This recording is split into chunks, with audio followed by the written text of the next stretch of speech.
Bom, então, boa noite para todo mundo que está aí. Hoje a gente vai falar sobre ética, especialmente na ética na filosofia antiga. Vamos falar de Aristóteles. Na última aula que a gente deu de filosofia, a gente trabalhou com Aristóteles, o Jonas também ele trabalhou com vocês, com filosofia antiga. E agora a gente está prosseguimento entrando na ética. Na última aula que a gente deu no cursinho, a gente falou sobre lógica, a gente falou sobre o contexto do Aristóteles, e agora a gente vai falar sobre essa parte da ética. Mas então eu queria saber se vocês sabem o que é ética. Assim, tem algumas perguntas que nesses questionamentos éticos a gente se faz, como por exemplo, o que eu quero da vida? Então, muita gente quer ser feliz na vida, mas o que é ser feliz? Isso é uma pergunta socrática. Então, você quer isso da sua vida, mas como que você vai atingir o seu objetivo? Então, a gente tem muitas possibilidades.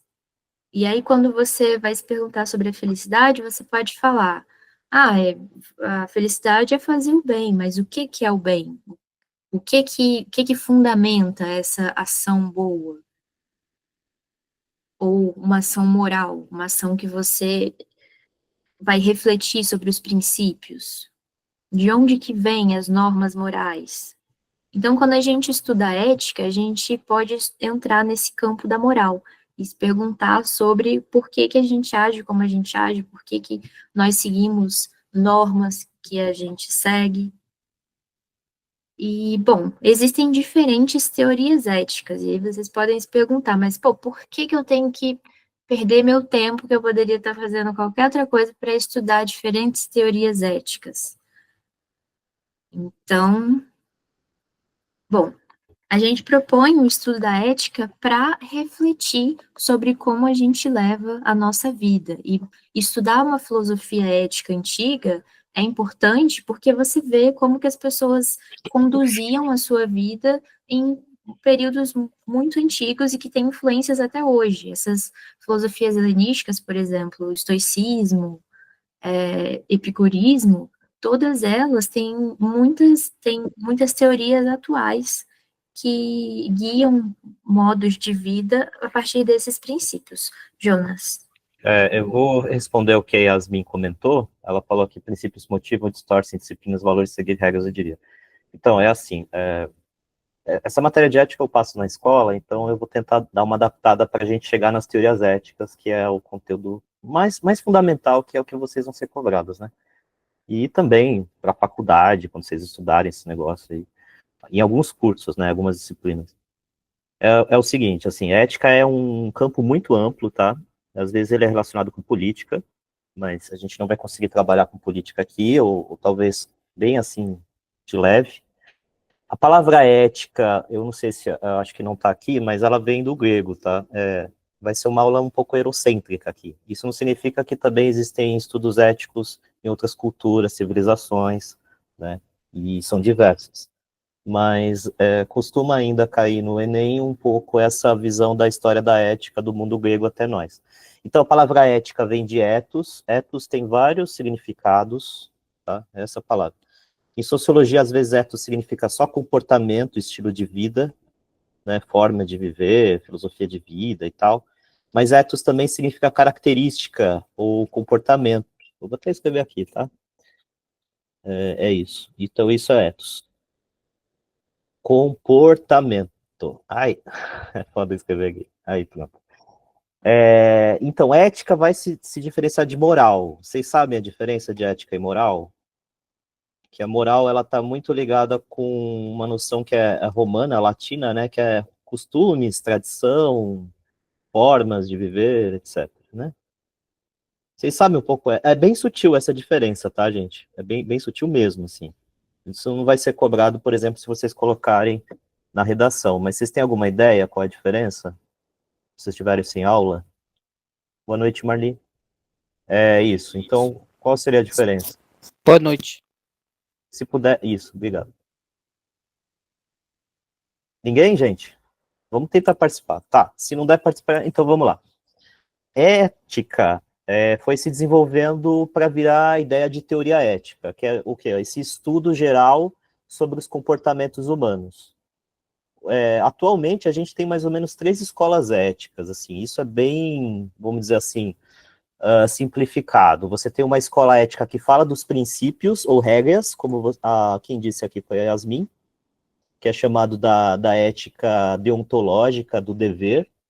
Você tem uma ética das consequências ou dos fins, que teria que verificar em cada caso quais consequências que vão levar a essa ética. Está muito ligado, por exemplo, com a bioética, isso. E você tem a ética das virtudes. A gente vai estudar muito mais a essa ética antiga, que está ligada com o que se considera a ética para a vida, né? Para a busca de, vamos dizer assim, de um comportamento de vida que seria valoroso, né? Você tem a frase do Sócrates que diz assim: não vale a pena uma vida que não mereça ser examinada, e ele está buscando principalmente as virtudes. Quando eu falo virtude, fica claro para vocês o que é, né? Virtude é uma palavra grega, desculpa, é latina, mas a palavra grega é excelência, como arete. Então você busca melhorar, aperfeiçoar o ser humano nas suas características. Então, por exemplo, coragem é uma virtude, a prudência é uma virtude, tem as outras também, que é a moderação e assim por diante, né? Que você conseguiria lutar contra os sentimentos, as paixões que acabam derrubando o ser humano. Essa é a visão da antiguidade sobre a ética. Então a gente vai ver um pouco nesse tom essas teorias éticas. Ó, me alonguei um pouquinho, tá? Mas, Júlia, eu só queria tentar pontuar essa diferença entre ética e moral. Moral não se discute, tá? É uma questão que às vezes não fica muito claro. Na ética a gente pode discutir. Então, vou dar um exemplo. Matar as pessoas é errado. Quando não se discute isso, isso é moral, né? Então é imoral matar as pessoas, assassinar, enfim. Agora, em quais casos, condições ou por que isso pode ser pensado? Aí é o campo da ética. Tudo bem? Essa é um pouco a diferença.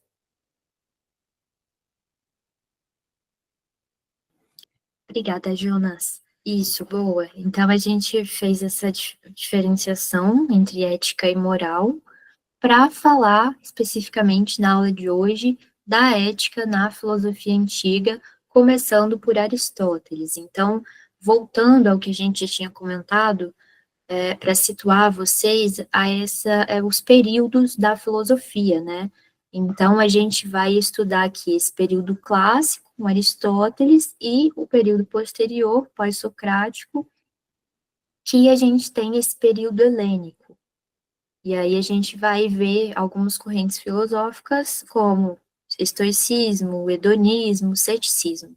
Então, tudo isso para a gente compreender como que esses antigos compreendiam a ética, compreendiam a vida. E quais caminhos você toma na sua vida, baseado em quais princípios. Então, bom, Aristóteles. Para Aristóteles, ele estava inserido nesse período específico da Grécia em que ele vivia em uma polis. Vocês lembram o que era polis? Gente, faz um sinalzinho assim, ó, fica mais fácil para vocês, sei lá. Só para ver se vocês lembram. Polis é Então, estado. Oi, Marli. uma Polis é cidade-estado. Ah, sim, Boa. perfeito. São cidades-estado, Exatamente. tá, gente? Que a gente estudou na aula de história. Você não tinha impérios em algumas regiões, você tinha cidades-estado. Então, a polis é a cidade-estado dos gregos. É bom lembrar isso. Daí que vem a palavra política. Então, para os gregos, a vida ética, ela estava inserida na vida na polis. Não tinha como você ser um ser humano ético se você não tivesse dentro de uma polis agindo. Só dentro da política que você teria essa ética. Então, a gente tem que entender que nesse período da filosofia, esse período clássico, a ética e a política, elas estavam muito imbrincadas. E na filosofia de Aristóteles, a gente vai ver isso. Que para uma vida ser uma vida boa, ser uma vida justa, ela necessariamente é uma vida inserida na política. Então, eu queria trazer esse trechinho e ler com vocês, que é um trechinho da Hannah Arendt, que ela fala sobre o que é viver numa polis. Então, eu vou ler esse trechinho que eu trouxe. O ser político, o viver numa polis, significava que tudo era decidido mediante palavras e persuasão, e não através da força e violência. Então, a partir desse excerto, vocês conseguem lembrar da persuasão que a gente discutiu quando a gente falou dos sofistas nessa filosofia antiga?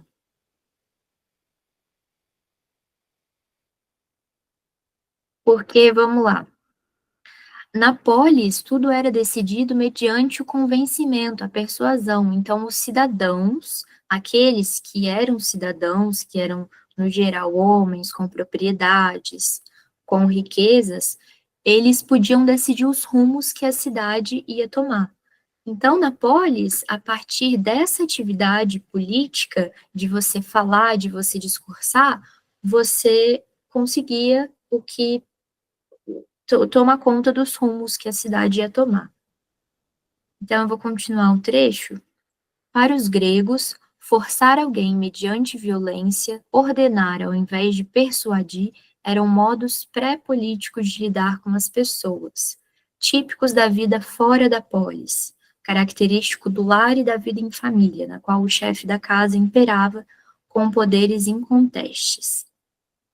Então, nesse trechinho, é salientado essa relação de que, na polis, através da palavra, através do discurso, você conseguia alcançar os seus objetivos, e não tinha mais essa conquista só através da violência. Então, quando a gente vai pensar na ética, na filosofia antiga, a gente tem que pensar nessa questão da persuasão e nessa questão do entrelaçamento com a política. Jonas, você quer falar alguma coisa sobre isso? Ou posso passar? Eu acho que tá bom, é só para mostrar para eles que a ligação entre a ética e a política no mundo antigo é muito próxima, porque, no fundo, o que a Hannah Arendt está querendo apontar é que uma vida política saudável está ligado com uma ética dos cidadãos, né? E aí você tem a divisão que no fim do texto diz sobre aquilo que hoje nós chamamos de vida privada, tá? Então, a discussão política antiga, ela não mexia para dentro da casa. A gente ainda tem um pouco essa visão, né, de vez em quando, né, principalmente visões liberais que acabam trazendo essa noção do privado e público. Mas no mundo grego, a discussão pública, ela tinha uma grande importância, porque, no fundo, a discussão nunca era individual, né? Você ainda não tinha uma formação de uma ideia de um indivíduo isolado de todos, né? Tipo, a minha liberdade eu faço o que quiser, ou liberdade de expressão é minha e ninguém mexe comigo. Não, toda discussão, ela passa por uma coletividade, né? Tem um outro trecho da Hannah Arendt, desculpa, gente, mas são curiosidades e memória minha, que ela diz assim, que a política não está em mim ou em você no todo da coletividade, ela está entre os seres humanos, né? Então, esse entre que é o interessante para vocês entenderem a relação da ética com a política, tá? Isso aí, ó, ela até lembra, que chique, né? A Júlia até lembra o termo em latim, mas é isso, entre os seres humanos. Eu nunca estudei muito Hannah Arendt, mas isso eu gravei. Agora a gente vai chegar no Aristóteles, vou deixar a Júlia apresentar um pouco. É bom, antes de falar desses conceitos, para vocês não perderem. Alguém não entendeu o que significa virtude? Porque isso aí vai ser, tipo, crucial para a gente entender essas teorias éticas. Então, eu faço essa pergunta e podem responder abrindo o áudio ou então falando no chat, porque eu acho que é importante vocês terem esse conceito, assim, bem claro. Professor, volta a falar o que é virtude e se você vai falar mais do Aristóteles ou de todos? A gente vai dar, assim, aqui, Mali, acho que você entrou um pouco depois, a gente vai dar aula de Aristóteles e algumas escolas helenísticas que vêm depois do Aristóteles, que é isso o conteúdo que a gente planejou. Para virtude, o Pedro até perguntou, é assim, ó, eu uso um pouco a etimologia, tá? A etimologia às vezes confunde, não acreditem sempre na etimologia, tudo bem? Anos atrás já teve um círculo que apareceram muitas pseudoetimologias, isso me assustou um pouco. Por exemplo, o termo, hoje é dia de branco, etc. Mas essas etimologias eu utilizo o dicionário, tá? Não estou com o dicionário aqui, mas eu tenho os dicionários de línguas antigas que mostram isso. E também os livros didáticos. Virtude é uma palavra bem machista, tá, gente? Ou vamos dizer assim, melhor patriarcal. Porque é uma palavra romana. Ela vem de vir ou virtus, eu vou até dividir aqui, né? E vir significa varão em, vamos dizer assim, latim antigo, né? O latim. Ou homem, né? Então tá ligado com os valores humanos ligados ao homem, tá? Depois isso se passou para a ideia de que também existe virtude que não é só dos homens, mas lembrando que os romanos são um povo que tinha esse patriarcado ligado à guerra e aos soldados. Essa palavra, então, ela significa o quê? Características ou valores honrados, né? Vou colocar como valores, que é uma tradução, acho que mais fácil para o nosso tempo atual. São qualidades, né? Qualidades que colocam a pessoa a ser uma pessoa grandiosa, uma pessoa honrada. Lembra quando a gente estudou sobre a mitologia, falando sobre os grandes heróis? Então, a visão heróica também é uma visão que pode trazer algumas virtudes, né? Então, a palavra virtude vem de vir, que é o qualificativo do homem honrado ou valioso. Tudo bem quanto a isso? A palavra grega é melhor, por quê? Que a gente não usa. Ela é arete, ou areté, dependendo da... a tradução mais exata para arete significa excelência. Ou seja, buscar ser o melhor numa certa qualidade ou comportamento. Para os gregos, a arete, que é a virtude, significa, por exemplo, você ser o melhor nos Jogos Olímpicos, você conseguir correr mais que os outros, ou você conseguir lançar com mais precisão o arco e flecha, etc. Ou você ser um bom navegante, e, enfim, ser um bom músico, né? Por isso que a palavra virtuose aparece nos músicos. Beleza, ficou claro isso, que tem a ver com essa noção de característica, ou caráter, como a Júlia colocou? Virtude, qualidade e valores. Arete, excelência. Falem sim, gente, porque aí eu não sei se vocês entenderam a minha explicação. Deixar um silêncio para dar um pouco de drama para vocês. Eu acho que é interessante pensar a virtude sempre como algo que é mediado pela sua razão. Você não vai ser virtuoso por você, sei lá, ser alto, mas você vai ser virtuoso por você praticar certas ações que te tornam de uma certa forma. Então, tem sempre assim, você não é algo automático, ninguém é virtuoso automaticamente. Você tem que pensar, você tem que agir de uma forma virtuosa para você ser virtuoso. Perfeito. É uma questão também que pode confundir. Virtude não se nasce, tá? Brincadeira, eu já nasci virtuoso. A gente tem uma outra palavra contemporânea que se chama talento. Eu não gosto muito. Mas talento, antigamente era outra coisa, era dinheiro, tá, gente? Não tinha nada a ver com um talento que a gente pensa. Quando você fala assim, a pessoa nasceu talentosa, nossa, ela tem um talento. Isso, em geral, é pensado como um dom, como nasce. A virtude não, como a Júlia falou, ela é conquistada. Ou seja, ela é uma espécie de uma educação. Quando você fala assim, essa pessoa, ela foi bem formada, educada, isso é virtude. Então, assim, precisa realmente passar por esse esforço, tá? Não tem como não passar para você conseguir desenvolver isso. Então, virtude, eu acho importante o que a Júlia falou. Precisa ser esforçado e conquistado, educado, formado, assim por diante. O contrário de virtude, é bom lembrar, é o vício. E não tem a ver com droga ou celular, tá? Vício, a gente não vai conseguir entrar nisso, porque aí entra em outras coisas de religião, e vai ficar muito longo, mas o vício, ele é como se fosse a qualidade ruim, tá? Você tem a qualidade boa, a virtude, e a qualidade ruim. A Yasmin perguntou, correr atrás de algum objetivo se encaixaria? Ser melhor em algo que você queira muito? Mais ou menos, mais ou menos. Por quê? Depende qual objetivo. Para os gregos, assim, existem objetivos que são ruins ou maléficos. Por exemplo, eu quero ser o maior imperador do mundo. Você vai se tornar uma pessoa virtuosa? Depende de quais virtudes você está desenvolvendo. Ah, eu quero ser sei lá, uma pessoa que aos 60 anos vou ter muito dinheiro, sei lá, ter uma casa gigante. Não é assim, tá? Tem a ver, não é um sucesso individual, tem a ver com você se aperfeiçoar como ser humano. Isso que é mais complexo, tá bom? Por isso que a gente tem que fazer uma tabela de virtudes, mas eu acho que a gente vai conseguir nessa aula ou a gente depois passa. Isso, a gente, acho que entrando na filosofia de Aristóteles vai ficar um pouco mais claro para ver o que ele considera por virtude. Mas, então, só para vocês saberem, foi nesse livro, Ética Nicômaco, que o Aristóteles vai refletir sobre a ética. Então, se a gente sempre vive visando alcançar um bem ou visando a felicidade, a gente vai investigar sobre por que nós agimos como nós agimos. Ele vai investigar esse fim último, não o fim imediato que a gente pensa, eu quero trabalhar para eu ficar rico. Mas tá, você quer ficar rico ou você quer o que você quer com ficar rico?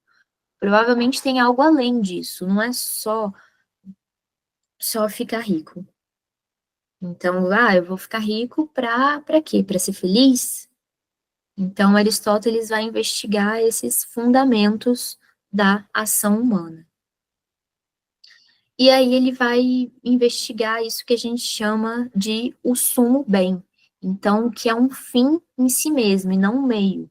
Então, muita gente quer ficar rico para conseguir alguma coisa. Eu quero ficar rico para eu, não sei, comprar um carro. Mas aí tá, você quer comprar um carro só por isso? Ou você quer comprar um carro para alguma coisa?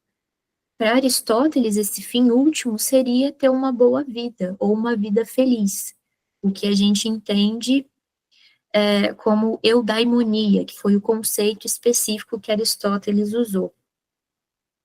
Então, para Aristóteles, a ética ela vai ter que se concentrar sobre esse fim último. O que consiste a vida boa? Por que a gente se esforça tanto para chegar em certos objetivos? No final, o que todo mundo parece que está querendo é ter uma vida bacana, é ser feliz, ter uma vida boa.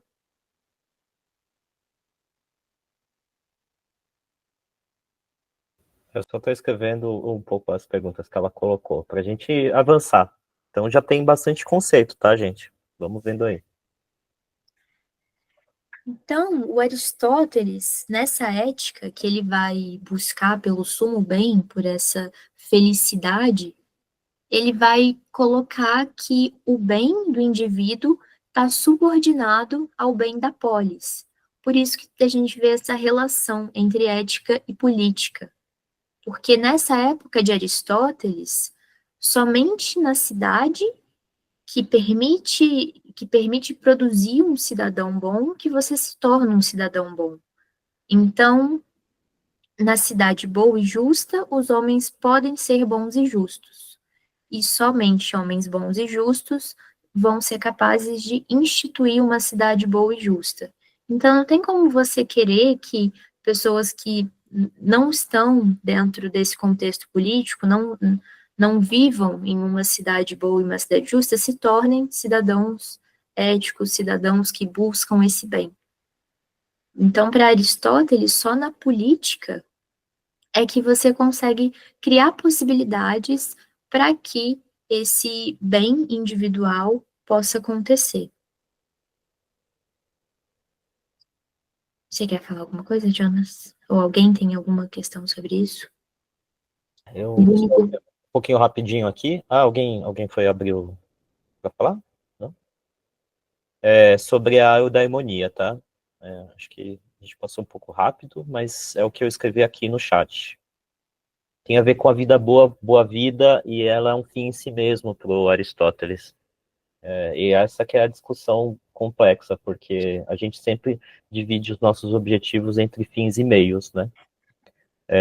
A gente pode também traduzir como felicidade, tá? Mas assim, não cair na ideia de que é uma felicidade material, né? Ele acha que é um tipo de contemplação espiritual ou intelectual, né? De você... É mais ou menos como aquelas coisas meio coach, fala assim, ai, você é feliz? Ah, eu sou. Eu estou feliz. É quase isso, né? Para ele é um fim em si mesmo. Cuidado com as ilusões, tá? De felicidade. Não é isso que Aristóteles está querendo dizer, mas a gente tem que passar rápido, então é isso. Esse seria o sumo bem para ele, ou o supremo bem. Isso. E bom, então, para Aristóteles, a virtude vai ser essa disposição de caráter. Então, sempre passa por uma escolha. Você escolhe agir de forma virtuosa ou não, ou você escolhe entrar em um ciclo de vícios. Para Aristóteles, essa virtude vai ser uma mediana. Então, essa mediana seria um princípio racional. A gente sempre tem que pensar, sempre tem que refletir. Ninguém vai falar para a gente qual que é o caminho certo, qual que vai ser esse meio termo que a gente escolhe para não cair em nenhum vício. É sempre essa reflexão racional que o homem vai pensar sobre a sua prática, sobre a sua praxis no mundo. Então, o que eu estou tentando mostrar é que, para Aristóteles, a virtude vai ser um meio termo. Eu acho que com exemplos a gente consegue ver melhor. Por exemplo, um meio termo que a gente pode pensar é uma pessoa corajosa. Uma pessoa corajosa, a gente identifica isso como uma virtude. Mas o que seria o vício da coragem? Quando você tem, quando você não tem coragem, você peca no vício de ser covarde. E quando você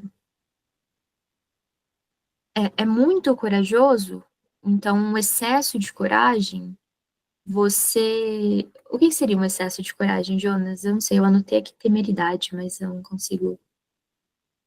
Não sei se seria temeridade. Audacioso. Não, Vou dar um pouco exemplo, assim, é que as palavras podem confundir. Acho que é uma forma mais fácil de pensar, como se o Aristóteles está pensando como se fosse uma linha, né? E aí ele coloca a covardia aqui. Se não me engano, ele põe até uma definição, tá? Talvez essa definição veio do Platão, do Aristóteles, dos antigos, que é você tentar enfrentar os medos, né? Então essa é a coragem. Aí ele coloca no oposto a covardia. O que acontece? O Aristóteles, ele vai colocando também no excesso, por isso que eu estou colocando uma linha, vai ficar mais fácil nessa imagem aqui, para quem está me visualizando, que seria essa tal de temeridade, né? Eu acho que é temeridade, tá? Eu estou falando de memória. temeridade, é isso. O que seria a temeridade? Seria a completa ausência de medo, né? Então, assim, a pessoa não tem medo de nada. O que talvez o Aristóteles esteja pensando? As pessoas que, por exemplo, elas agem no mundo e elas não conseguem nem ter o medo mínimo para que elas preservem sua própria vida. Eu vou dar uma palavra bem do ensino médio, bem da escola. É uma pessoa doidona, maluca, assim, que de repente, quando tá andando na rua, não liga se o carro tá passando, faz coisas muito audaciosas que ela não liga para sua própria vida, então ela não consegue nem preservar como um instinto de autossobrevivência, como a gente chama hoje. Isso seria temeridade. E aí, do outro lado, você tem a covardia. Eu não sei se o Aristóteles coloca uma extrema covardia também, que seria o completo domínio do medo. Então, a pessoa não faz nada, ela não consegue, como hoje a gente fala, tipo, a pessoa vive no síndrome do pânico completo. E o que o Aristóteles está buscando, então, não significa que é o meio completo, mas essa mediania que fica no meio do caminho, que não é nem um excesso de um lado, que seria a temeridade, nem a extrema covardia do outro lado. Isso, para ele, é a virtude, tá? Então, a coragem, ela estaria mais ou menos nesse meio. que pode variar dependendo da situação. Ficou mais claro? Tentei falar rápido isso, mas essa é a ideia. Você escreveu, né? É isso. Eu acho que esse slide deixa essa questão um pouco mais clara. Agir virtuosamente, então, é encontrar essa mediana entre extremos, porque aí nos extremos a gente encontra os vícios. E aí acho que coragem é um bom exemplo para a gente pensar nisso, mas tem outros, assim. O respeito próprio, um excesso seria vaidade, uma Uhum. deficiência seria a modéstia. Bom, enfim, Ó, tem alguns exemplos a gente pode passar tem depois para vários. vocês. Tem vários. No fundo, o que vocês têm que pegar é essa ideia de que ele acha que o exagero é uma droga, né? Ele não funciona, ele chega ao vício. Então, é o meio caminho. Em aulas, eu costumo passar, mas eu vou falar bem rápido, tá? Para a gente não estourar o tempo. Eu uso para interpretar o mito de Ícaro. Alguém conhece o mito de Ícaro? Ou não? Eu tenho que falar um pouco rápido, porque senão a gente teria que ler o textinho sobre o Ícaro. Gente, fala sim ou não. Mostrem que vocês estão vivos. Não lembro. Tá, então eu vou passar bem rápido. Isso, das asas. Você tem o pai, que é o Dédalo, e o Ícaro. Eles estão fugindo de uma ilha, enfim, que está ligado com uma outra história, que é a ilha de Creta, que eles construíram o labirinto do Minotauro, etc, etc. Mas o mais importante é essa viagem, que tem a ver, para vocês entenderem a moral do Aristóteles, está ligada também com essa cultura grega que está ligado com a mediania, né? E aí o Dédalo constrói, né, essas asas, cola com cera, né? E aí eles fogem, né? Tanto o Dédalo como o Ícaro. Só que o Dédalo, ele fala uma recomendação, ele dá uma recomendação para o filho. Vou até ler aqui que está no livro, né? Ele diz assim, ó.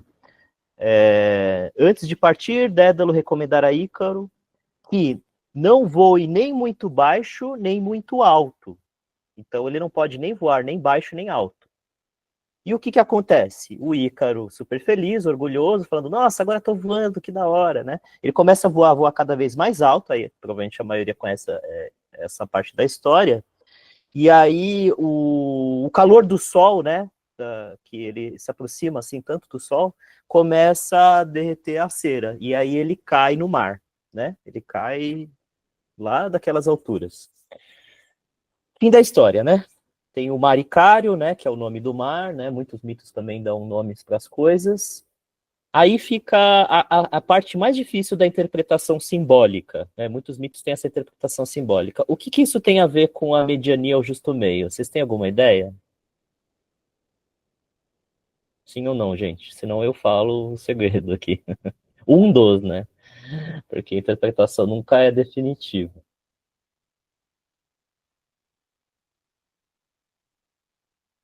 O que fez Ícaro de errado, assim, ou sei lá, ele não conseguiu chegar no que o Dédalo acabou orientando para ele. Qual que é a lição da história? Qual que é a moral, vamos dizer assim? Vocês têm ideia, gente?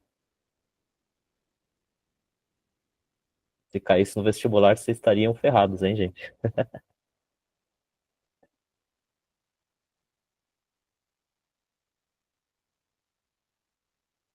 Ninguém?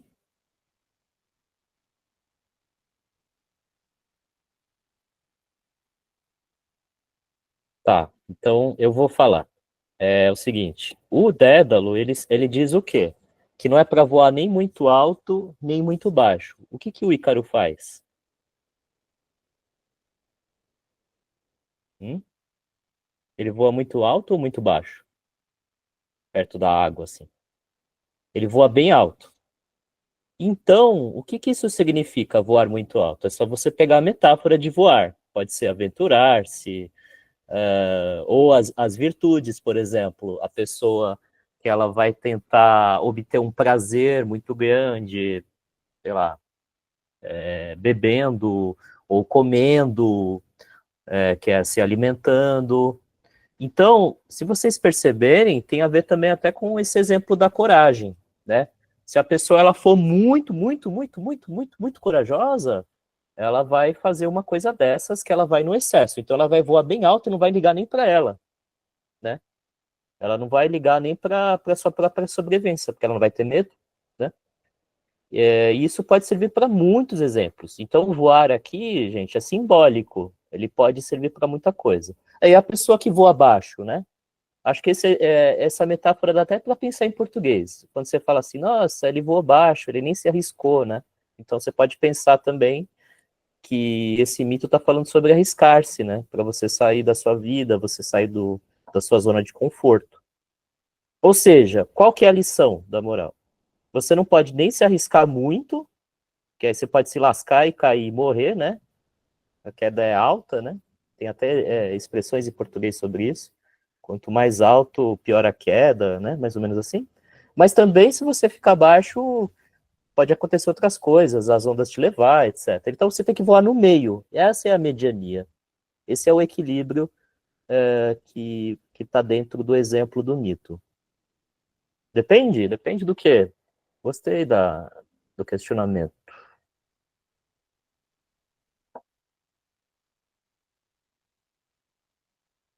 Bom, gente, é isso. Yasmin, se quiser falar alguma coisa, eu só não entendi o seu comentário. A gente vai passar. Ah, tá, tudo bem. Depois eu escrevo aqui. Bom, então vamos lá. Voltando para Aristóteles. Opa. Outro ponto da filosofia ética de Aristóteles é que a gente tem a questão do hábito. Para você alcançar uma vida feliz, para você alcançar um bem, não basta você ser virtuoso uma vez. Então, tem essa citação que eu acho ela bonitinha, né? Que uma andorinha não faz verão, nem um dia tampouco. Da mesma forma, um dia, ou um breve espaço de tempo, não faz um homem feliz e venturoso. Então, a gente tem que praticar essas virtudes no dia a dia para você ser um homem virtuoso, para você conseguir buscar esse bem. Se você fizer isso só um dia e achar que está tudo certo, bom, não vai adiantar nada. Para Aristóteles, é só essa constância, esse hábito que faz um homem feliz.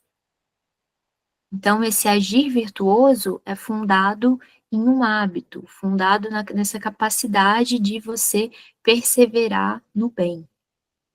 Já a felicidade também. A felicidade não é momentânea, não é uma coisa fugaz, que acaba ali rapidinho. Para Aristóteles, a felicidade, você só consegue medir a felicidade vendo uma vida inteira, vendo o hábito dessas pessoas. Então, acho que esse é outro ponto importante. E aí, essa questão do justo meio que a gente já viu. Você tem mais alguma coisa, Jonas, para falar do Aristóteles? Não, tá bom. A Yasmin, ela tá. Eu vou escrever para não perder muito. Ela falou: tem casos em que a pessoa se arrisca muito, ela pode chegar em lugares altos, ao invés de ficar no meio termos. Às vezes é necessário arriscar. Então, a questão para Aristóteles seria que como você vai arriscar em prol de quê? Em prol de algo pensado? Esse muito risco é complicado, né? Será que quando você arrisca, quando você aposta tudo em uma coisa só, você chega na felicidade? Ou será que a felicidade é algo mais permanente do que uma aposta que é algo rápido? Eu daria também outra resposta. O seguinte, ó, não é o que eu acredito, tá? Não, se bem que eu acredito um pouco também, na moral gay. Mas assim, eu queria passar para vocês que é a forma que os gregos pensam o exagero. E quando eles estão pensando o exagero, gente, é para valer. É assim, é arriscar em tudo. É tipo a pessoa não ter medo de nada, nada. É assim, é uma pessoa ser perversa, uma pessoa que pode assassinar os outros para conseguir seus objetivos, uma pessoa que não tem medo de nada. Isso seria arriscar-se completamente. E arriscar-se em nada é não fazer nada. Então, assim, quando estamos falando do exagero, não significa assim, só um pouco de exagero ou meio exagero, não, é o exagero completo, tá? Então, os gregos, eles têm essa noção de que o equilíbrio é o caminho correto, né? Então, assim, é a moderação. Não significa não fazer nada. Então, os gregos, eles são contra essa ideia de proibição completa. Que existem outras éticas, é bom lembrar. A gente também tem éticas, por exemplo, religiosas, que elas dizem sobre a proibição completa. Olha, não pode fazer isso. Por quê? Porque você tem regras que tem que cumprir, dependendo desses contextos. Para os gregos, você tem que seguir meio como se fosse, né, caminhando num navio no meio do caminho, né? Os gregos eram navegantes também, então eles achavam que você tinha o vento, você tinha que ter o esforço, mas você precisa das duas forças, né? Do excesso e da carência para você chegar na virtude. É mais ou menos isso, tá? Então, são palavras que a gente está tentando utilizar para didatizar o que eles querem dizer. Quando eu disse arriscar-se completamente acontece com o que aconteceu com Ícaro. Mas arriscar-se para você chegar no caminho do meio e voar no meio do caminho, não tão alto nem tão baixo, seria a moral da história. É isso.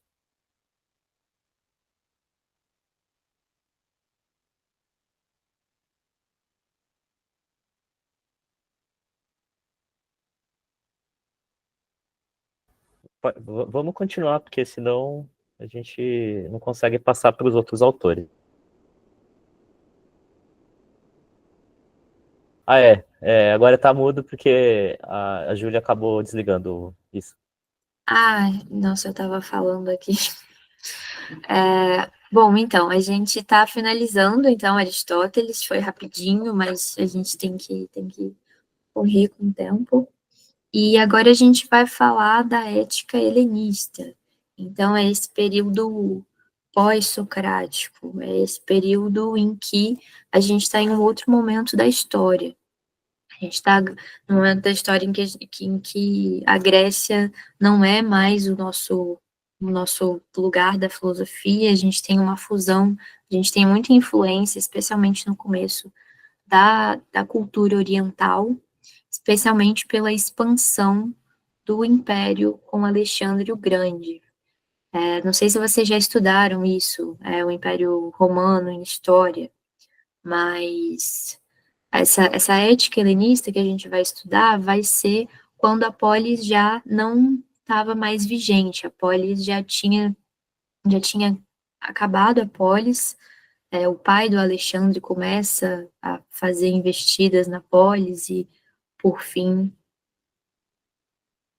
por fim, com Alexandre o Grande a gente tem essas éticas.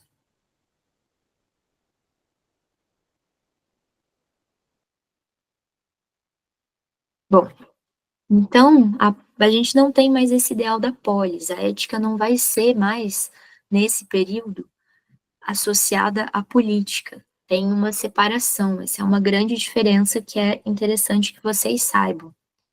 Então, a gente não tem mais essa ética vinculada à atuação entre homens. Agora, a ética, ela se volta mais para o indivíduo. Então, a polis é substituído pelo cosmopolitismo. O homem citadino da cidade, ele é substituído pelo homem indivíduo. Então, a gente tem o homem visto em outras dimensões. A gente não tem mais essa diferença entre quem era grego, quem era o cidadão e os bárbaros, os outros. A gente tende a ver as outras pessoas não mais como totalmente estranhos e quase outro tipo de ser humano. Então, a gente tem essa universalidade que começa a entrar justamente por ser essa fusão de várias culturas. Então, é uma época de muita instabilidade, não tem mais uma verdade, que é a verdade da cidade, que é a verdade da política. As pessoas têm mais concepções do que é a vida, de como se guiar na vida. Então, a gente pode entender essa época como tendo uma filosofia mais popular. Então, qualquer pessoa pode ter acesso a essa filosofia e achar uma filosofia como uma forma de vida. E por mais que as circunstâncias sejam horríveis. Então a gente vai ver um filósofo que ele era um escravo e que ele se tornou um filósofo, ele deu várias bases para uma certa ação ética no mundo. E a gente também vai ver um imperador, que também foi um desses grandes filósofos dessa época. Então a gente tem várias pessoas podendo contribuir para a filosofia. Eu não entendi. Pode falar de política? Nessa época, os homens eles não tinham mais muita possibilidades de ação política, porque a polis ela acabou, a democracia ateniense ela não existe mais. O que tinha eram imperadores. Então, os homens eles não tinham mais essa ação política como uma possibilidade. Por isso que eles se voltam para as ações individuais, porque nesse mundo de ação, nesse mundo de decisões, eles já não podem mais tomar nenhuma decisão. A ideia é que a cidade-estado se enfraquece, né? As cidades-estado que você tinha lá da Grécia Antiga, elas vão virar um império de Alexandre e depois vai virar um império romano. Então, a visão dos indivíduos, indivíduo assim, entre aspas, tá, gente? Elas mudam, né? Então, você vai ter as pessoas estudando letramento, você vai ter um avanço da retórica, né? Para você se tornar uma pessoa importante, política. E aí, o que acontece? A filosofia, que ela estava num alto grau de especulação, a ciência vai se desenvolver, você vai ter, por exemplo, a geometria, que a gente estuda até hoje, e a filosofia vai se tornando mais prática, né? E nessa filosofia prática, existem alguns autores que dizem que, então, a função da filosofia é a medicina da alma, é a ideia de você ter você tem que focar na sua psique, na sua alma, né? Não a alma no sentido religioso, mas a ideia do seu espírito, né? Da sua psique, da sua mente. E aí você tentar controlar a sua mente ou buscar as virtudes da sua mente. Isso que é a ética que a Júlia tá passando para nós, né? Essas éticas helenísticas que buscam você chegar numa espécie de serenidade, que era chamado de ataraxia, e essa serenidade da alma seria o objetivo dessas doutrinas. Seria uma filosofia prática. Tudo bem? É isso. Lembra o comunismo? Muito pouco, tá? A gente tem que lembrar que são os impérios antigos, impérios escravistas, tá? Escravos diferentes da escravidão moderna, que era a escravidão por dívidas e não tinha a ver com raça, né, necessariamente. E prisioneiros de guerra, você tinha uma sociedade. Vocês teriam que ver filmes, né, gente? Por exemplo, sei lá, Gladiador, Ben-Hur, para vocês terem uma ideia do que tipo de sociedade era aquela, né? A sociedade da época de Jesus Cristo também é aquela sociedade, né? Então, quando você tem a história lá da Judéia, ao mesmo tempo você tinha essas escolas helenísticas na Grécia, na Turquia, em Roma, etc. Bom, falei bastante, vamos continuar. Vamos. Boa. Bom, então esse é o panorama, assim, geral. E, bom, tem, tem essa questão, né, da ampliação da filosofia. A filosofia, ela não ficou mais totalmente restrita a uma academia, era uma filosofia mais como um modo de vida. Então, tem o Epícoro que ele fala que a filosofia é para todo mundo, não importa se você é jovem, se você é mais velho. Para ele, ninguém nunca é muito jovem ou muito velho para buscar a saúde de espírito. Então, a filosofia, ela passa a ser uma forma de terapia. Por isso que a gente entende ela como essa saúde do espírito. A gente tem a saúde do corpo, mas a gente também tem essa saúde interior. Então, como que, frente a muitas adversidades que a vida coloca, como, por exemplo, para Epiteto foi lidar com a escravidão, como que você mantém o seu espírito saudável? Como que você enfrenta as dificuldades da vida de uma forma em que você consiga viver uma vida boa? Então, essa dedicação à filosofia tem essa busca prática, essa busca de como você age no mundo para você, no seu espírito, você ficar bem. Então é isso, assim, a filosofia helenística ela é muito plural, a gente tem muitos filósofos que contribuíram, ela não é tão estudada assim, mas se a gente tentar pegar um núcleo, o que define todas essas escolas dessa época, a gente vê essa medicina da alma, essa terapia para a felicidade. O que eles buscam, no geral, é como viver uma vida boa, como viver uma vida feliz, uma vida com princípios que não vai te deixar triste, não vai te deixar mal, perdido na vida, frente a todas as adversidades que todo mundo sabe que a vida coloca. E aí, então, como eu falei, essa época tem várias escolas helenísticas. A gente vai ver a primeira que vai ser o epicurismo. Então, o Epícoro foi um filósofo desse período, essa uma fotinha dele, a foto. Mas o que esse epicurismo, que também recebe o nome de não confundir epicurismo com hedonismo? Eu só tô Você quer anotando falar? para... Não, se quiser... Não, explica isso para eles, para depois ver ou se tiver algum equívoco, porque esse é um equívoco muito comum do senso comum e também às vezes aula de literatura e tal. Uhum. Tá.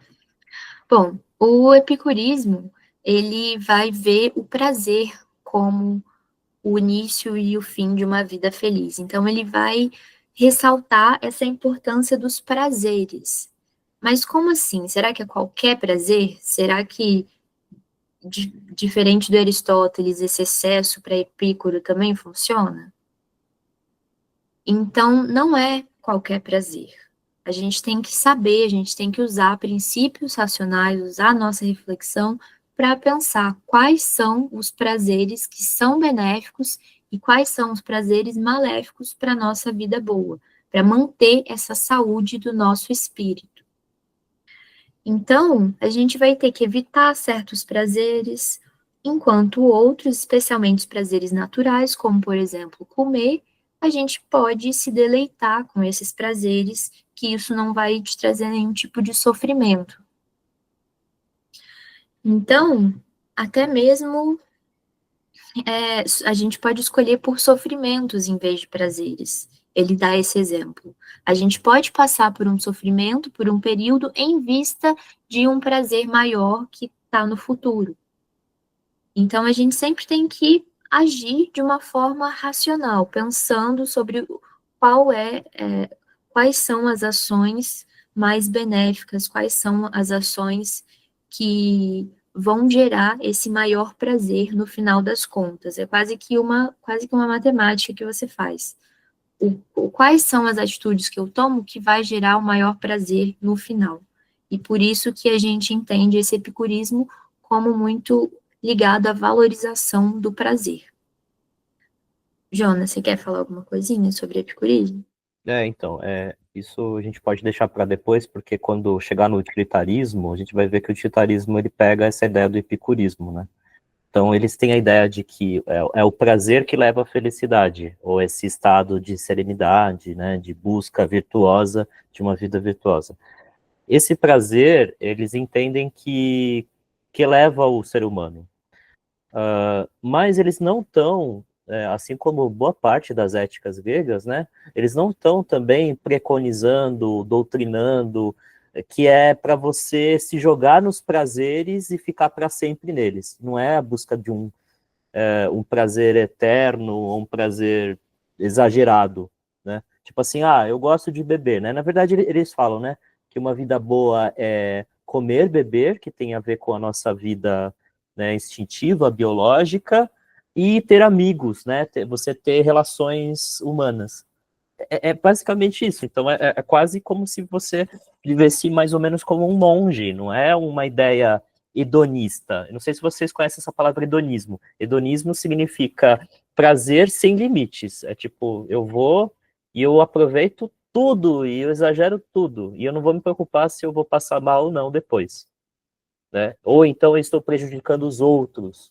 No caso, o epicurismo é diferente. Então, o epicurismo é felicidade, ela é buscada, sim, pelos prazeres, mas não é com uma certa moderação. Não é um prazer pelo prazer excessivo. Tudo bem? Essa é a ideia para vocês não confundirem. Isso. E aí tem dois conceitinhos também, que vêm do grego, que é aponia e ataraxia. Então, um prazer supremo como ausência de dor, aponia. E prazer supremo como uma ausência de perturbação na alma, ataraxia. Então, aponia ligado com a ausência de dor no corpo e ataraxia com essa ausência de perturbação na alma. E lembrando que esses prazeres necessários são como comer e beber quando você tem fome, quando você tem sede, ou repousar quando você estiver cansado. Porque, do contrário, esses prazeres não naturais vão te causar instabilidade, vão te causar sofrimento. E, bom, outra questão que Epicuro fala é sobre a morte. Ele acha um lamento que a gente foge da morte, como se a morte fosse a pior coisa que pudesse acontecer, mas para ele não tem vantagem em viver para sempre. Então, ele acha que o principal que a gente tem que se preocupar é a forma como a gente vive, e não com o final da nossa vida. O mais importante é agir dessa forma, buscando prazeres, esses prazeres necessários, e não se preocupando com a morte, sendo que não importa. O que importa é a vida, é o que você consegue fazer aqui e agora. E aí é legal essa diferença, né, do que a gente entende por hedonismo no senso comum, na ética helenista é outra coisa. Então, bom, a gente já ultrapassou o tempo, já são 9h05. Eu acho que para pelo menos ficar na gravação, seria justo terminar com as escolas, a gente já está no finalzinho. Vamos falar do estoicismo. Então, o filósofo mais conhecido do estoicismo foi Zenão, e, em contraposição ao epicurismo, o estoicismo despreza qualquer tipo de prazer. Então, ele fala que todos os prazeres são fonte de muitos males. E para eles, para você ter essa serenidade, sua alma não ficar perturbada, você precisa eliminar as paixões. Então, não é uma moderação. Todas as paixões no estoicismo vão causar sofrimento. Você quer falar alguma coisa, Jonas? Bom, eu acho que tá bom isso, para ficar claro para os alunos que é a ideia de que as paixões deixam o ser humano servo. Isso vem muito do estoicismo. Então vejam que ele se opõe ao que a gente viu com o epicurismo. Lembrando também que o epicurismo não é o prazer ilimitado, né? Mas sim, vai ter uma visão bastante negativa das paixões. Quando a gente fala paixão, é uma palavra importante também, tá, gente? Porque no mundo contemporâneo a gente tem a noção de que paixão está ligado com apaixonado. Apesar de que eu acho que os estoicos também considerariam que a paixão romântica, ela também seria uma espécie de servidão, tá? Quando eu falo servidão, não é escravidão, é uma espécie de uma metáfora, uma expressão figurada, que significa que eu me torno passivo, né? Então eu não consigo agir no mundo. Por quê? Porque estão fazendo com que eu haja dessa maneira, né? Quando, por exemplo, eu estou com raiva, eu estou com inveja, tudo isso seriam paixões, seriam emoções ou sentimentos, como a gente chama, né? Eu estaria extremamente avoado, apaixonado, eu estaria, sei lá, com ciúmes, com tristeza, tudo isso, para eles, são essas emoções. Então, os prazeres, eles acabam, para os estoicos, contaminando a mente humana. Contaminar é uma palavra ruim, mas é o que eu usei agora, assim. para buscar essa serenidade da alma, deixar a alma perturbada pelos estoicos. Então, os estoicos, eles vão num outro caminho. Eu vou deixar aqui o tempo para a Júlia falar sobre esse caminho que eles buscam.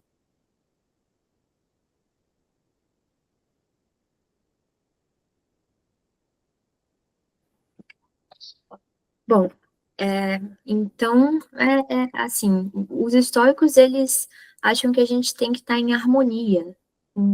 A gente tem que estar em harmonia com a gente mesmo e com a nossa natureza. E por isso que a gente tem que aceitar de uma forma serena o nosso destino. Então, a gente tem que estar sempre pensando sobre as nossas ações, buscando essa harmonia, buscando uma sabedoria de vida, uma sabedoria de como agir no mundo.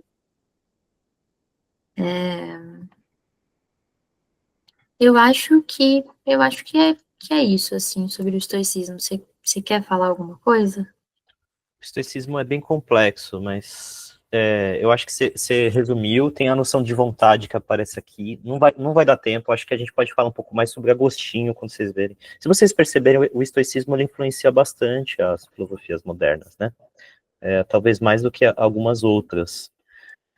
Mas assim, basicamente, eles têm uma concepção também de universo, eles não estão pensando só nos indivíduos, eles têm a ideia de que existe a natureza, existe o universo, o cosmos, como quer que seja, e eles acham que isso está ligado a leis racionais, como leis naturais, né? Tipo a lei da gravidade, etc.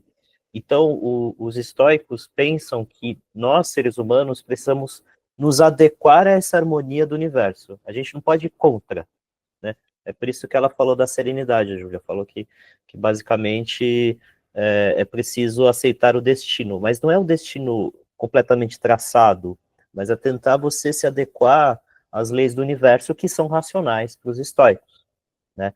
E a paixão, ela serve como um desequilíbrio disso, é um problema para eles, né?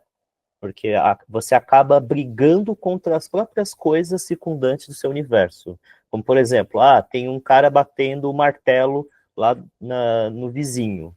Né? Isso é bastante estoico para pensar. Vou dar exemplos para ficar mais claro para você. Você conhece as causas do que ele está fazendo? Se você não conhece, por que você está com raiva do barulho que está te incomodando? Isso é uma pergunta estoica. E aí, de repente, numa anedota dessas, você descobre que, na verdade, ele estava fazendo um objeto de madeira usando o martelo para construir um brinquedo para o seu próprio filho. Então, tinha uma boa... Foi um bom objetivo para fazer esse barulho que tanto te incomodou. Isso é o estoicismo, tá? O estoicismo, ele está ligado para você entender as causas e efeitos. A outra coisa que a gente vai ver isso também com Agostinho, que é para os estoicos, a gente tem que se preocupar com aquilo que depende somente de nós, que é a nossa vontade, né? Aquilo que não depende de nós, a gente não pode ser muito apegado. Então, por exemplo, eu sou muito apegado com a beleza e também com a saúde plena. No momento que você ficar doente, ou no momento que você ficar mais velho, mais velha, ou de repente você tem alguma questão estética, isso vai te jogar lá para baixo, isso vai acabar com a sua alma, você vai ficar totalmente perturbado, triste. Então você não pode se apegar a isso, você só pode se apegar, dos estoicos, com aquilo que depende somente de vocês. E aí é a noção da vontade que eles acham que leva à sabedoria. Tudo bem, gente? É meio profundo, é complexo, mas tem todas essas noções dos estoicos, daquilo que depende de nós e que não depende de nós. Boa, Jonas. Bom, então vamos passar para a próxima. Só mais duas escolas, a gente vê elas rapidinho, já que a gente já avançou no tempo. A gente tem o cinismo, o filósofo mais conhecido foi o Diógenes, ele está retratado aqui nessa imagem junto com cães. Então a gente vê que ele vivia quase como um mendigo. Inclusive esse nome cinismo tem hipóteses de que tem essa relação com cães, como se fosse viver como um animal. Então vamos tentar entender melhor o que esse cara estranho propunha. Então, tem uma historinha engraçada dele, que Platão ele define os seres humanos como bípedes sem penas. E aí Diógenes, com um espírito de polêmica, ele pega uma galinha, depena ela e fala: contemplem o ser humano, um bípede sem penas. Então ele brinca com essa questão das definições. Então o Diógenes ele vai ser nesse cara que ele vai jogar polêmicas, ele vai ser meio dele, ele era considerado meio doido. Platão fala que ele era quase um Sócrates, só que delirante. E a gente tem algumas historinhas que fazem ele esse personagem caricato. E como esse símbolo do cinismo, o que então que ele propunha? Vocês têm alguma ideia? A gente tem também outro senso comum, né, do que é ser cínico. Mas essa escola cínica, o que eles propunham não é o que a gente entende hoje por cinismo. O que eles propunham é uma vida simples, uma vida sem pudores, como se fosse um cão. Então, para Diógenes, tudo que fosse natural poderia ser feito em público, o que causava muito escândalo na sociedade onde ele vivia. Então, ele afrontava muitos costumes, ele desprezava honras, convenções, ele achava que tudo isso era futilidade. Ele comia em qualquer lugar, ele fazia as necessidades em qualquer lugar, ele vivia em qualquer lugar, ele não estava nem aí para as convenções da sociedade. Então, por isso que muita gente achava ele completamente doido. Então, eles achavam, para os cínicos, as convenções eram essas coisas fúteis. Eles buscavam um modo de vida simples que levasse à felicidade. E a gente vê no Diógenes um cara que ele, de fato, colocava em prática toda essa teoria que ele tinha. Ele vivia, ele se alimentava só do que ele ganhava, ele vivia nesse tonel de vinho, e, enfim, esse cara, Jonas, você quer falar sobre o cinismo? Não, acho que você retratou bem. Você vai ter os detratores e os defensores, assim como aconteceu com os sofistas, né? Você vai ter aqueles que dizem, não, eles vão acabar com tudo, porque vira tudo relativismo, e é um problema, que a gente tem as fake news hoje, né? Tem os relativistas hoje, então achar que tudo não tem verdade, né? E no cinismo também você vai ter essa visão aí, por exemplo, negativa do Platão. Então, o Platão tá falando, nossa, eles só zombam das coisas, eles são ridículos. Mas o cinismo que o Diógenes buscava, e a gente não tem muitos textos, tem relatos, né? Era essa busca de uma vida boa que volta para a natureza, né? Volta para as coisas mais simples.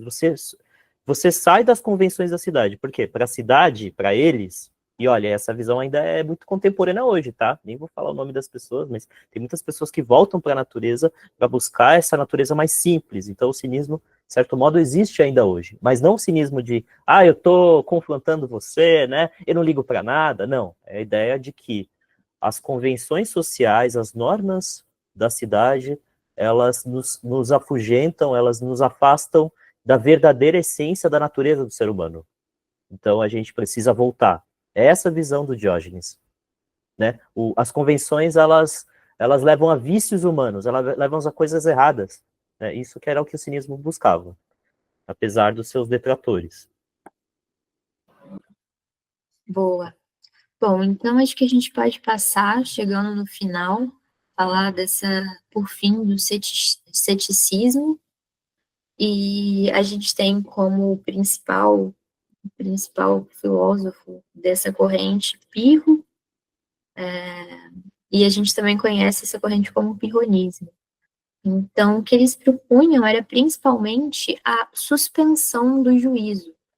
Então, eles achavam que, diante da ausência da resposta ou a incapacidade de você afirmar ou fazer uma negação, a gente não tem que ficar perturbado pensando, nossa, qual que é a resposta final, qual que é a resposta para esses problemas. A gente tem que seguir a vida e saber que muitas vezes não existe uma resposta apenas correta.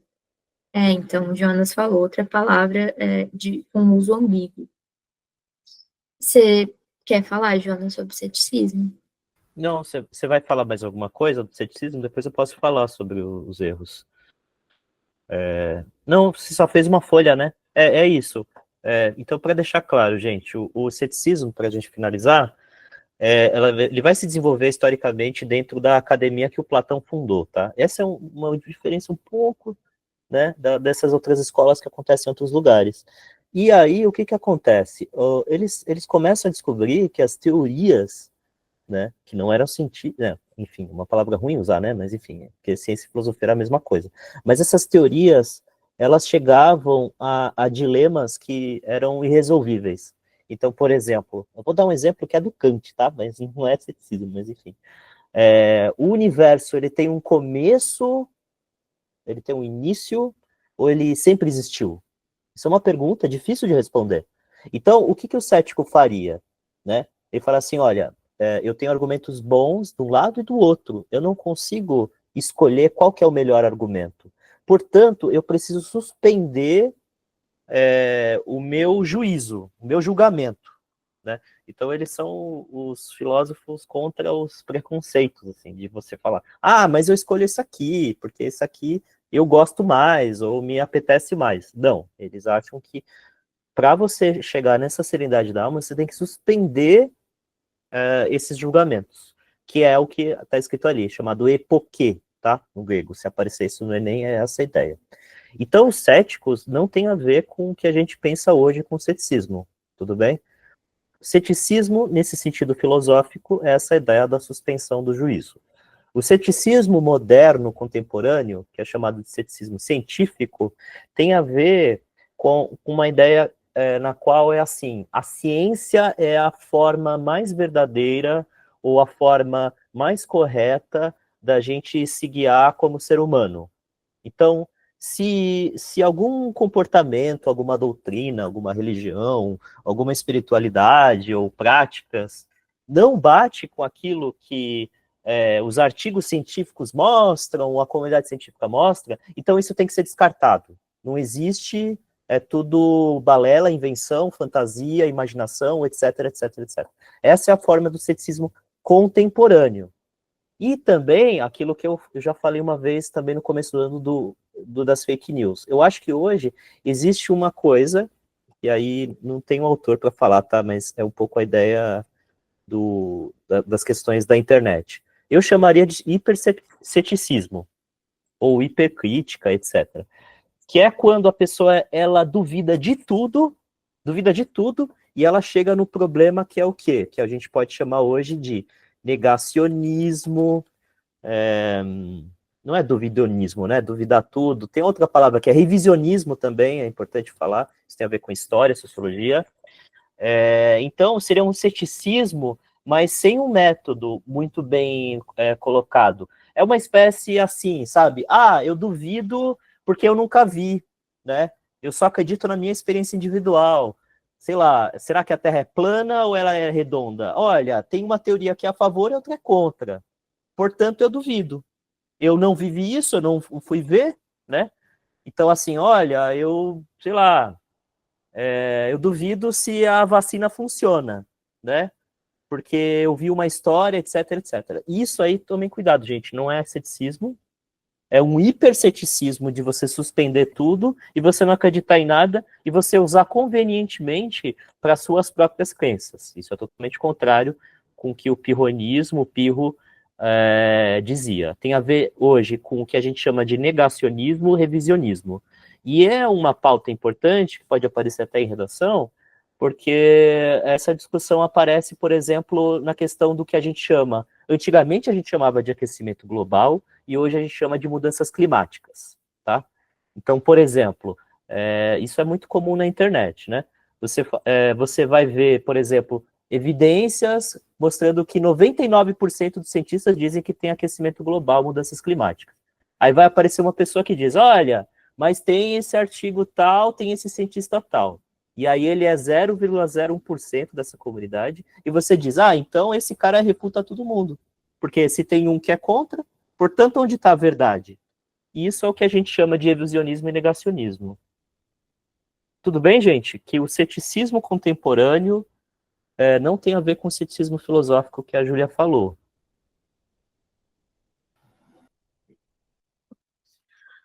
Bom, acho que é isso, né? Sobre o conteúdo que a gente se propôs a dar hoje. Foi isso, a gente viu essas escolas principais. Aqui é uma tabelinha, vocês não precisam se preocupar muito com ela, mas é só para vocês terem, assim, quem foram os principais representantes de cada uma dessas correntes. Se vocês já pode ter ouvido já falar de algum desses nomes, tem alguns que são famosos, tipo Marco Aurélio. A gente tem questões, mas aí eu acho que essas questões a gente pode colocar no formulário, né, final, como uma Porque tarefinha, ou, durou muito tempo, né? Como eu ou falei, analisar. que é difícil a gente passar todo esse conteúdo, ó, gente, é 9h25, né? A gente começou 8h10. Então a gente deixa para vocês essas questões, não sei, Júlia, se você quiser colocar ou eu coloco, para depois, na próxima aula, a gente ver assim, conseguiu resolver. Eu queria que a gente conseguisse resolver, mas não deu tempo. E se vocês tiverem dúvida, gente, fiquem à vontade, ou escrevam aqui, ou perguntem para nós também falando, né? Acho que a Marli, que já saiu, ela perguntou alguma coisa, ou também nos busquem até no próprio WhatsApp, tá, gente? Não fiquem acanhados para falar assim, eu tô com dúvida, não consegui resolver essa questão, né? Porque na prática a gente vai ter que ver questões, a gente vai ter que interpretar para ajudar vocês. Tá bom? É isso. É isso, gente. Muito obrigada pela participação, muito obrigada por todo mundo que está aí até agora. Tá tarde já. A gente se vê no sábado. No sábado, eu e o Jonas teremos mais uma aulinha de filosofia e falem com a gente. A gente gosta que vocês falem. Então, abraços, boa noite para todo mundo. Obrigada.